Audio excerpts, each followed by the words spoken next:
Father, I'll begin by asking you to give us your name.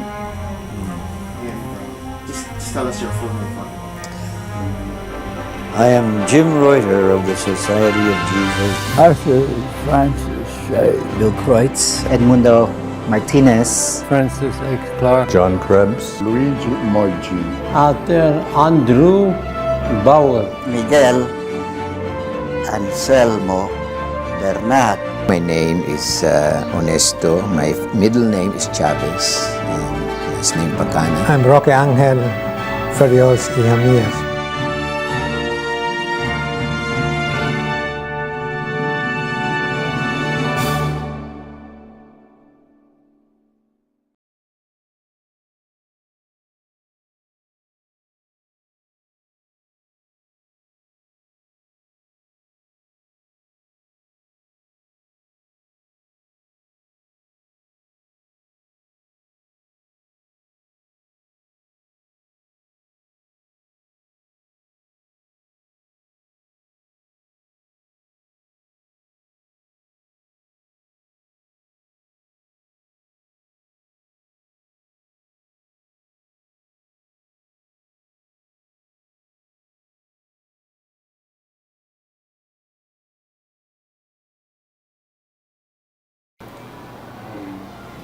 I will ask you to tell me your name again, Father.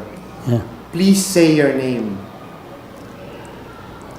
in English Yes. is Arthur Andrew Baur. Okay, son.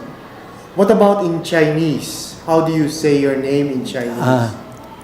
Parulin. Parulin. Lurin Shan Fu. Yeah. Okay. Now, Father, how old are you right now?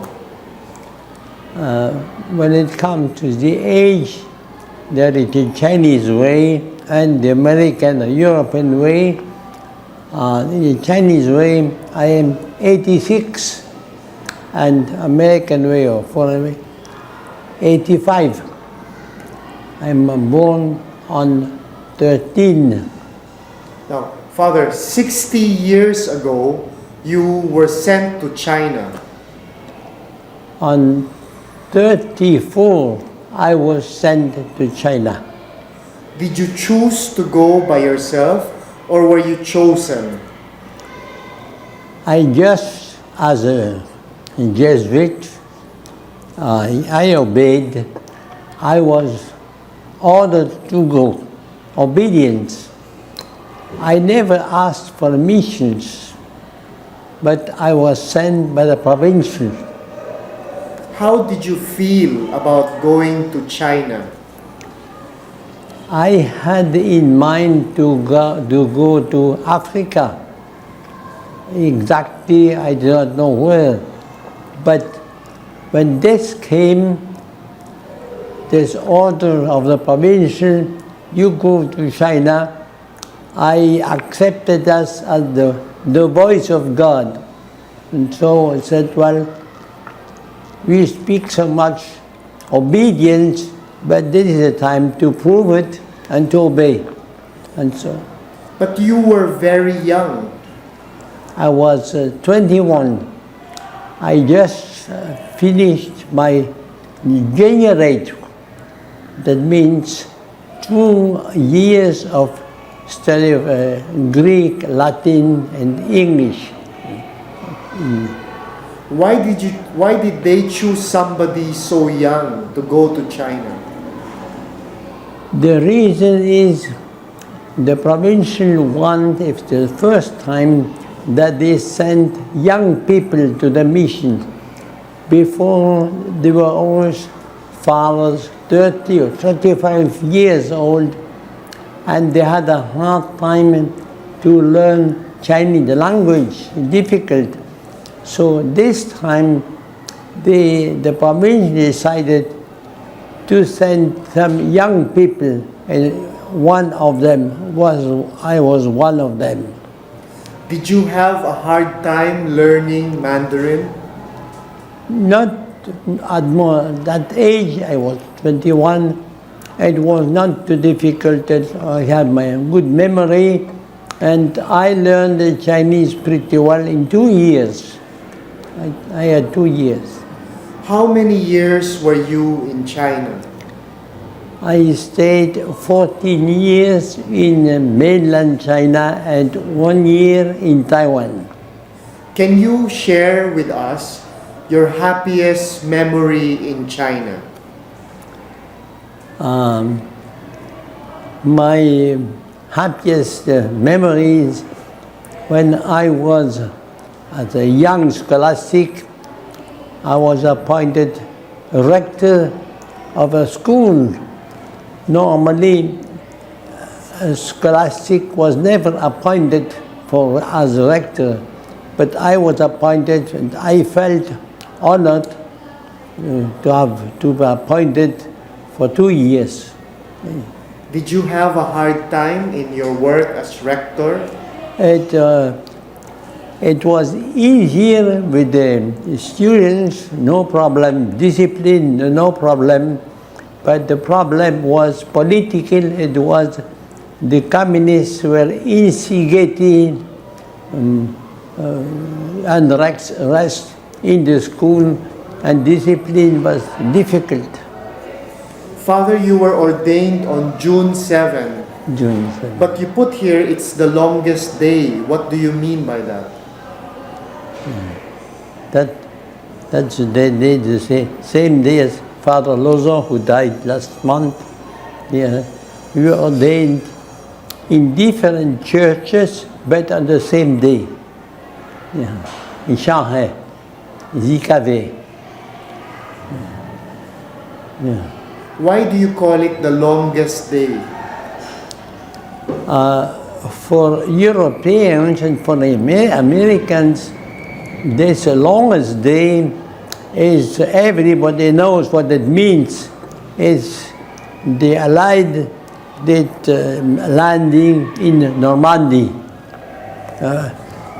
Here, maybe in the Philippines, they are not so those event, but in Europe, that's the longest day is in the mind of everybody. Father, you also said that for 1 year you were brainwashed by the communists. Can you tell us what went on, what happened, how you felt? Well, this communism, as you know, you have read so many books. Communism it's a lie. I was put in jail with some other fathers for a whole year, and we were not tortured, but the food was very scarce. 2 meals a day, one in the morning at 10 and one at 4 o'clock in the afternoon. And the rest of the days is brainwashing, meaning to say they try to convince you that you are a liar, you are a spy of the Americans, you are an imperialist. All this vocabulary, it's in the mind, in the everyday, in the language, they're always speaking of communism, imperialism, and it's very painful to be in a quadrangle, a small place where we were 20 people, very crowded, but one was standing during the whole night. One of them was always standing because there was not enough space purposely to make one torture, so he was standing the whole night. The rest were lying down, and so the whole year until the judgment came, he condemned me to a few times, not only once, but a few times, to be executed. But when the day came, they changed. Communism tactic all the time to make you nervous You never know when your last day comes. What helped you survive such a painful experience? What helped you survive? Of course, other religions, among pagans, practically there were very few Christians there. It's the suffer for missions and for China, and a prayer that helped very much. In that solitude, we are alone, just have it. A rosary, even the rosary was not allowed to pray. So what gives us courage is prayer and sacrifice for China. Were there other Jesuits who inspired you while you were there? There were in China, before the communists came and during the communist time now, China is at an earth, at a place of suffering. In the history of China, they claim it's 6,000 years of history. The Chinese people have suffered more than anybody else in this world. They are so patient. Filipinos are very patient, very kind, but when it comes to patience, maybe the Chinese are even more patient. And so they keep silence. They do not pray because they do not know God, but they are very, very patient. And then, Father, after the communists took over, you were expelled from the mainland. Yeah. How did you feel? I had the most, the worst experience I had in my life in communist China was the day we were expelled. We were 4 Jesuits. We had been judged and tried in different places, but the judgment came to be expelled. So when the day came, for all of the 4 of us, we were lined up, and the communists behind with their guns, and we were ordered to go ahead, just walk. We did not know where. That is blind obedience. So we walked from the communist country of China to the nationalists. The nationalists were about 20 kilometers from us. So we walked, and while we were walking, we were praying, and the superior was with us, and he said in the beginning of our march, well, fathers, we are going to give the absolution to each other, because what will happen, I foresee what will happen, they are going to make us march, and they will kill us from the back. They will just, so we marched, we prayed together, and unbelievably, we did not even realize that we had marched so long already, and suddenly, it's not milagro, but almost, we found ourselves in the hands of the nationalists, and the communists did not do anything. They did not to kill us. No, it's a kind of a miracle. And then, Father, after China, you were sent to the Philippines. I was sent, I had not made my tertianship. I was sent to Iloilo, to France, for my tertian Year, and I as a master of novices who died now. I had 4 or 5 months in a Turkian, and while I was there, the order came from the provincial of the China, Father Burkhardt. Immediately come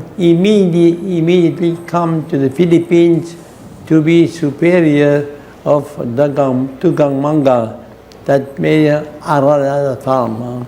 So hurriedly I left Europe. That was July 49. I came to Manila to go to Baguio and to take my function as a rector of the Jesuit expelled from China. Father O'Hara and Father Desatel were in the Chaparral Hall, and I stayed in Baguio for 3 months, and after 3 months we came to Arlaneta Farm, not far from Novaliches. I stayed there as a rector for 5 years, and from Tugang Mangga, I was sent to Cebu as parish priest. How did the other China Jesuits felt here in the Philippines? Among the Chinese, those who came, we had some high-class Chinese, rich families, and some other who are quite poor, average Chinese. Mostly our novices are poor families, and usually they keep a mentality, a Chinese mentality. They do not want to mingle or to mix with Filipinos or any stranger. What about the other mission? I will repeat the question. You were expelled from China, so were all the other missionaries. Yeah. No? And you found yourselves here in the Philippines, in Baguio. No? How did the other missionaries feel? Were they discouraged? Were they disappointed? How did you feel? Yeah. Each missionary is a case. If it's for the young scholastics, they didn't know what to do. The Jesuits had as a principle, the communists come, our scholastics go out to the Philippines. All our scholastics came out. Some other congregations kept him in China and trained them there. And it is a failure. It was wise what the Jesuits did to bring out all the scholastics from Shanghai, from Peking, and bring them to the Philippines here. It was painful, as I told you, to see this beautiful construction, the China mission, because there is something attractive in the China mission, like falling down, rain. Humanly speaking, our mission was erased practically, destroyed. And the superiors tried to optimistic, like Father Burkhardt, we will go back to China next year. Now it's 50 years, he repeats. The young people did not believe what the superiors say, because it does not happen now. Nothing happens. and it's 50 years now, and we are still suffering. Very few missionaries are like. Anyway, all of them found a place, Philippines or Malaysia or Singapore. They found a place to work among the Chinese. Practically, all the missionaries who were expelled from China went to the overseas Chinese. And that is why this mission overseas Chinese is very important. It is a blessing of God at the same time. You realize now, after 50 years, it is a blessing here for the Philippines and for the Chinese too. We hope that peace will come in China and we can do something, but in the meantime, we work here. Why do you say it's a blessing? It is a blessing because had we not come here to the Philippines to work in Cebu, in Manila, in Iloilo, in other places where we have Chinese schools, these schools would not have come. It would be the same. It is a great blessing for the Philippines and for Chinese, and for both of them to understand one another and to work together. So you think the schools and the parishes help the Chinese and the Filipinos get to know each other? Yeah. There is more.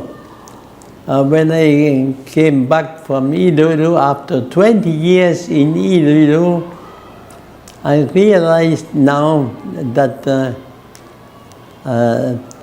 the society and Filipinos and Chinese, it's the same problem, but very different. Before, all the rich people were Chinese. Well, all this shipping lines and all our rich Chinese. But now we have rich Filipinos, Aboitis, Ayala, and many. It seems there is a certain balance of Chinese and Filipino are rich. The rich are rich. The Chinese have still controlled, still 80% of the retail business. So they are very strong there.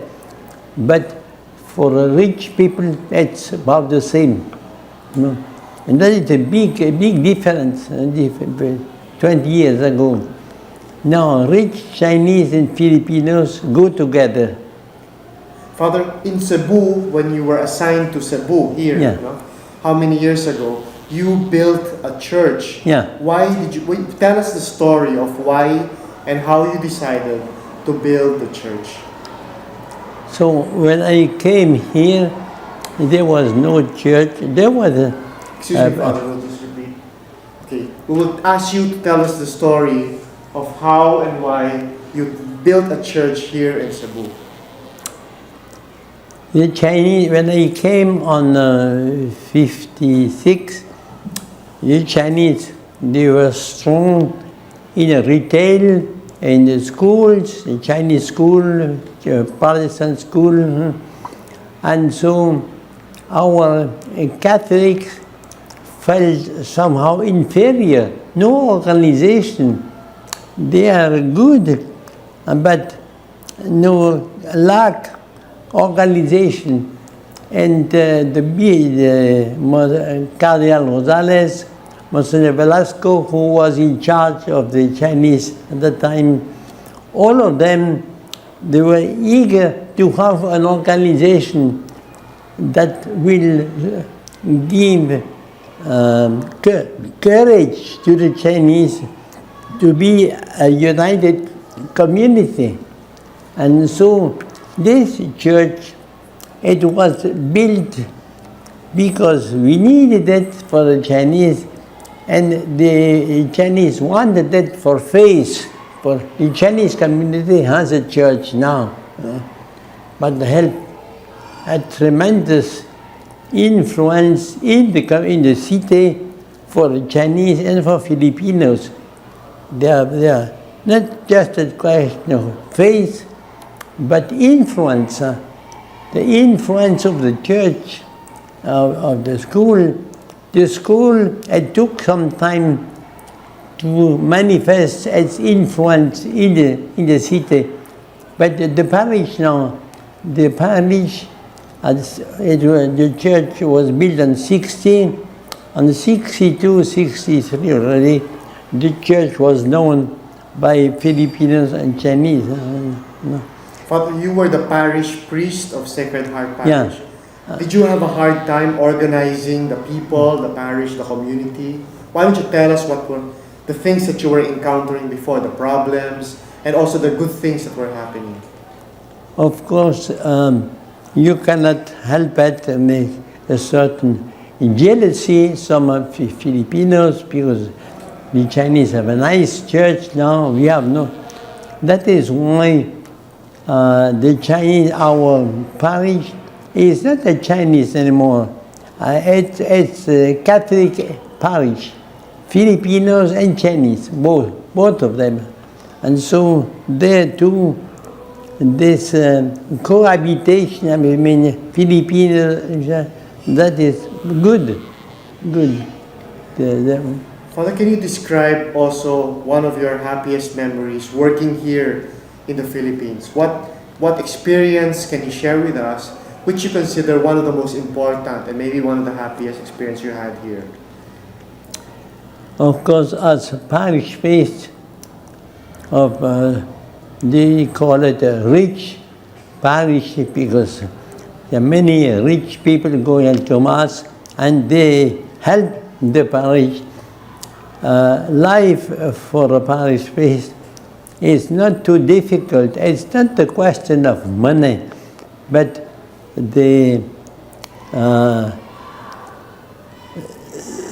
between Filipinos and Chinese, there are some problems, difficulties now, jealousies, that the fact that they come together in the same church that belongs to the Chinese and Filipinos, both is Catholic, that is a very great consolation for the parish priest, because he's as a missionary, that is a mission field, and that is why our mission here, I mean Filipinos and Chinese, is so important for the Philippines and for China too.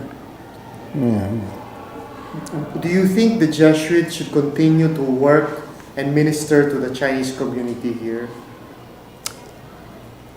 Of course, there are some problems should we continue our school and this retail business. We have some problems. I do not know how to solve them, but all I can do say is that we have solved the problem for the time being here in Cebu, in Manila, or Iloilo. Whether in the future, what we should do, I don't know, it is a difficult problem, yes. Now, Father, looking back at your life, you've been in the Philippines for many years also, you've been in China for many years. Do you think you can say that God in a special way led you to work here in the Philippines? Do you think God led you to the Philippines? Well, that divine providence, as I said in the beginning, I had in mind to go to Africa, but I was sent here. I obeyed, and after all, I will say, my life was a life of obedience, And I would say, at the end, I could say, I obeyed. I went where the place was to work and to fulfill my my vocation as a Jesuit. I think that is the best I could have done. And so I cannot say I'm very, very happy because there are so many problems, but I am happy because my life was filled with by obedience, superiors, and to do what they ask me to do, and so that is the will of God. Okay, Father,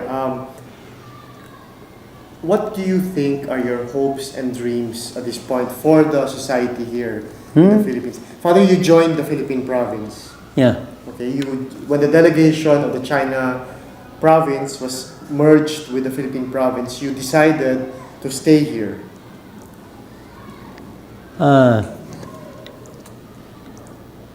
Our province was attached to the Philippine Province. Yeah. So it was done by Rome and the provinces.